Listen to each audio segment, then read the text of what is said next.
Bienvenue sur le podcast d'Equizen Conseil, l'âme des chevaux, le podcast pour connaître le cheval et mieux le comprendre.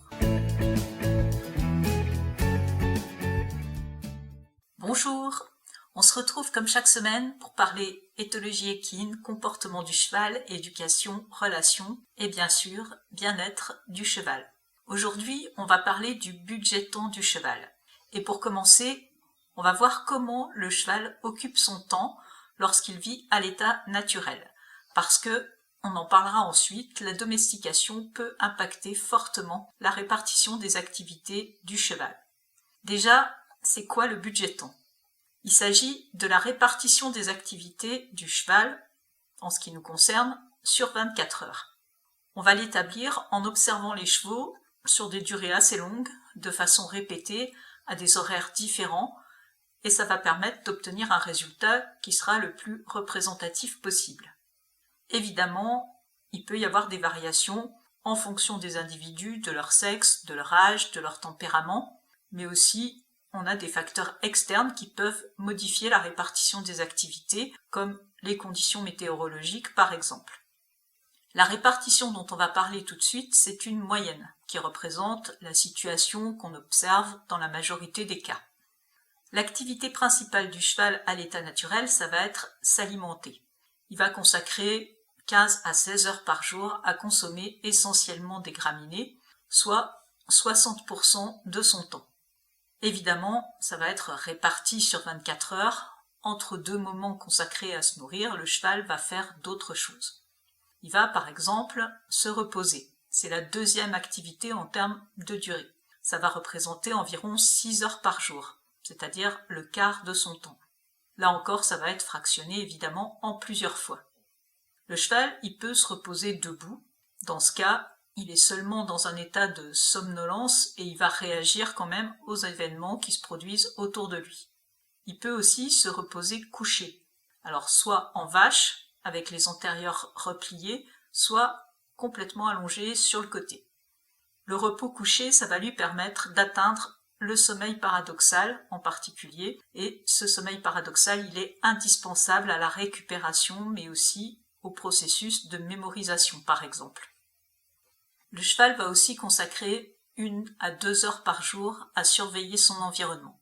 Là encore, bien sûr, ces 1 à 2 heures, c'est la somme de plein de petits moments où le cheval va observer son environnement. Ça peut être des temps d'observation calme, où il va juste relever la tête pendant qu'il broute, il va regarder quelque chose qui a attiré son attention, et puis il va retourner brouter.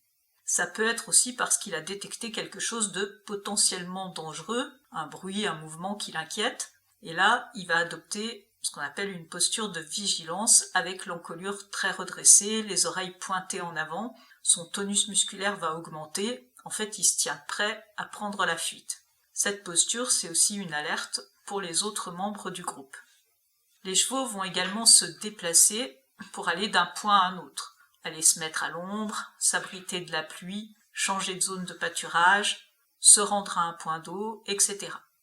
La somme de tous ces déplacements, ça va occuper là aussi 1 à 2 heures sur 24 heures.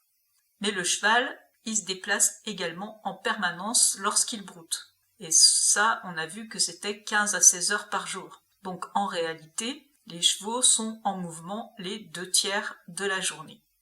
Enfin, il reste environ 1 heure qui va être consacrée aux interactions sociales, mais aussi aux comportements qu'on appelle des comportements de maintenance, comme uriner, déféquer, se gratter, se rouler, etc. On voit que les comportements sociaux représentent seulement une petite part du budget temps. Mais on parle ici de comportements actifs comme l'allo grooming, les interactions agonistiques, le jeu, etc.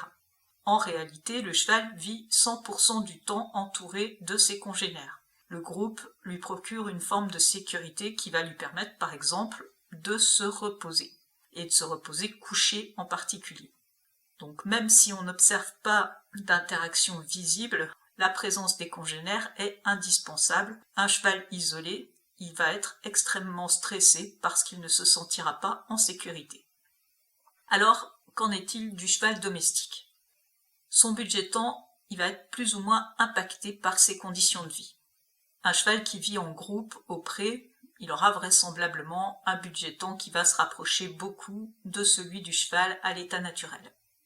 À l'opposé, un cheval qui vit au box, il aura un budget temps assez éloigné de celui qu'on vient de détailler.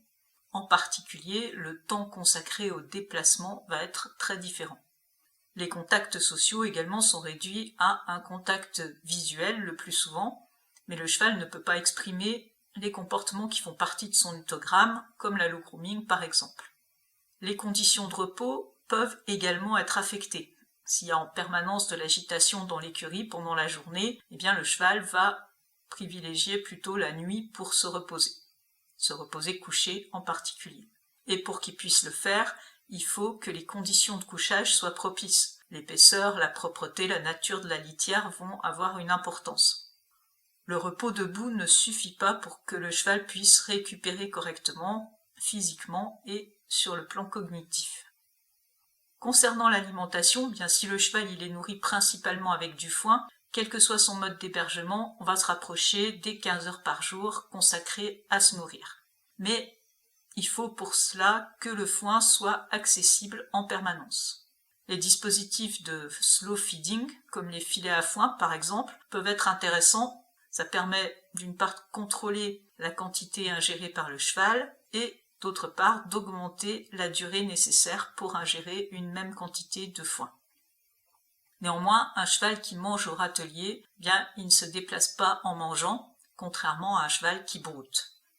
Si le cheval ne dispose que d'une quantité limitée de fourrage et qu'il est principalement nourri à base de concentré, eh bien la durée consacrée à l'alimentation va être fortement réduite. De plus, ça sera un régime qui est pauvre en fibres et qui va favoriser les pathologies digestives. D'autant plus si le cheval ne se déplace pas. Selon les conditions de vie du cheval, on voit que son budget temps va être plus ou moins impacté. Plus il va être éloigné de celui d'un cheval qui vit à l'état naturel, plus son bien-être physique, mental, émotionnel va être affecté négativement. Donc c'est important de chercher à offrir des conditions de vie à son cheval qui vont lui permettre de consacrer un maximum de temps à consommer une alimentation à base de fourrage, herbes, foin, de pouvoir se déplacer librement, c'est-à-dire sans être sous la contrainte d'un humain, et d'avoir des contacts sociaux avec des congénères. C'est ce qu'on désigne généralement par les 3 F, en anglais forage pour le fourrage, friends, des copains, freedom, la liberté de se déplacer. N'hésitez pas à me poser vos questions si vous en avez et à me parler des conditions de vie de vos chevaux. Et si ces sujets vous intéressent et que vous avez envie d'acquérir des connaissances approfondies pour mieux connaître et mieux comprendre votre cheval, vous pouvez rejoindre la formation Une belle vie pour mon cheval qui va rouvrir ses portes en avril. C'est une formation un peu spéciale avec un accompagnement. Les cours ont lieu en live chaque semaine en petits groupes. Donc ça vous permet de pouvoir me poser très régulièrement toutes vos questions. Ça nous permet d'échanger chaque semaine. Le nombre de places étant limité, vous pouvez vous inscrire sur la liste d'attente. Votre place sera ainsi réservée. Alors attention, il vous reste seulement quelques jours pour le faire. Les inscriptions seront closes le 31 mars. Vous trouverez le lien en description si vous êtes intéressé. Eh bien, je vous dis à la semaine prochaine pour un nouveau sujet et je vous souhaite une belle semaine.